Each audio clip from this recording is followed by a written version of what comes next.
Injury updates के बाद England के अगेंस्ट फर्स्ट ओडीआई मैच के लिए जो इंडिया की प्लेइंग 11 की न्यूज सामने आ रही है वो ये है कि इंडिया ने इस मैच में 4 स्पेशलिस्ट बैटर्स, एक कीपर बैट्समैन, 2 ऑलराउंडर्स, 2 स्पिनर्स और 2 पेसर्स के साथ जाने का डिसीजन किया है। ये जो प्लेइंग 11 बनती नजर आ रही है, जो कि रिपोर्ट्स आ रही हैं डिफरेंट क्रिक इन्फो की तरफ से या बाकी सोर्सेज की तरफ से, वो मैं आपसे शेयर करता हूँ।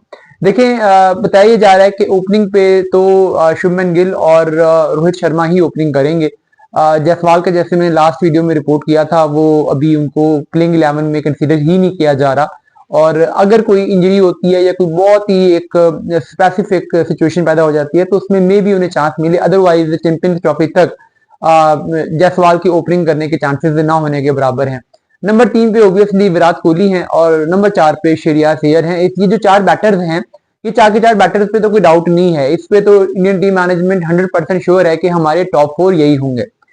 नंबर 5 बड़ा कंसर्न है। 2 ऑप्शन हैं कि राहुल हो या ऋषभ पंत हो। एक तरफ डिवीजन ये है कि राहुल होना चाहिए, दूसरी तरफ कुछ लोगों का ख्याल है ऋषभ पंत होना चाहिए। कि राहुल को उसकी लास्ट ओडीआई वर्ल्ड कप की जो बैटिंग परफॉर्मेंसेस थी, जिसकी फॉर्म थी, उसका एडवांटेज है। और ऋषभ पंत को ये एडवांटेज है कि वो एक लेफ्ट हैंडर हैं और वो मिडिल ऑर्डर में एक्सेलरेट कर सकते हैं, बैटिंग ऑर्डर में फ्लोटर का रोल प्ले कर सकते हैं।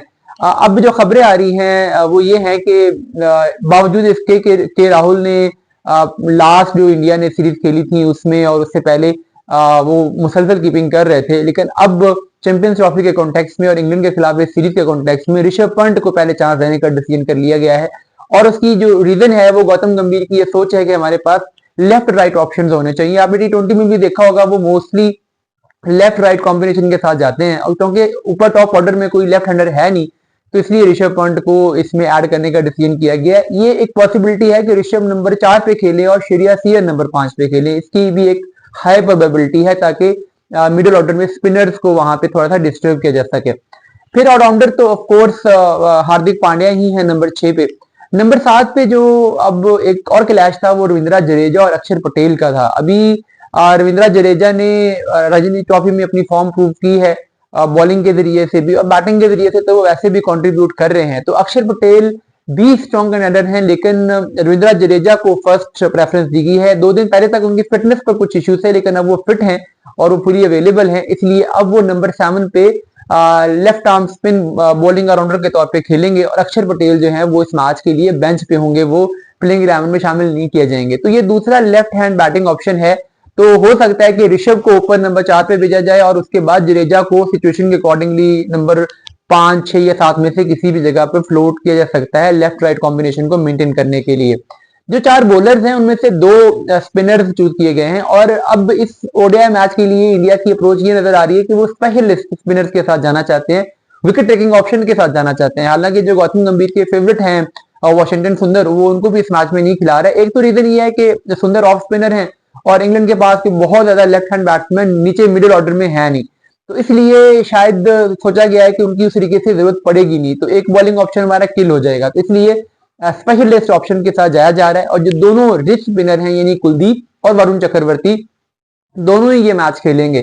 तो अब यहां से बेसिकली गेम शुरू होती है। अगर कुलदीप यहाँ पे परफॉर्म नहीं कर पाते और चक्रवर्ती परफॉर्म कर जाते हैं तो फिर चक्रवर्ती चैंपियंस ट्रॉफी में जाएंगे, कुलदीप नहीं जाएंगे। और अगर ये दोनों परफॉर्म कर गया तो फिर वॉशिंगटन या अक्षर में से किसी एक को ड्रॉप करने का हार्ड डिसीजन करना पड़ेगा और उसमें फिर देखेंगे कि कौन ड्रॉप होता है। 2 पेसर जो होने हैं उसमें अर्शदीप तो डेफिनेटली खेलेंगे। मोहम्मद शमी की फिटनेस को कल मॉर्निंग में इवैल्यूएट किया जाएगा 10 बजे के करीब, और अगर वो फिट होते हैं तो फिर शमी को ये मैच खिलाया जाएगा। लेकिन अगर वो 100% फिट नहीं होते, कोई डाउट रहते हैं, जैसे कि आज तक उनकी फिटनेस पे डाउट हैं, अभी तक हैं, 10 ओवर्स की फिटनेस के बारे में मेडिकल पैनल श्योर नहीं है, टीम मैनेजमेंट भी श्योर नहीं है, तो फिर हर्षित को खिलाया जाएगा। हर्षित बैकअप पे बिल्कुल तैयार हैं, प्रैक्टिस कर रहे हैं, रिदम हासिल कर रहे हैं। शामी को इवैल्यूएट करके पहला चांस शामी का है, शामी फिट ना हुए तो फिर हर्षित ये मैच खेलेंगे।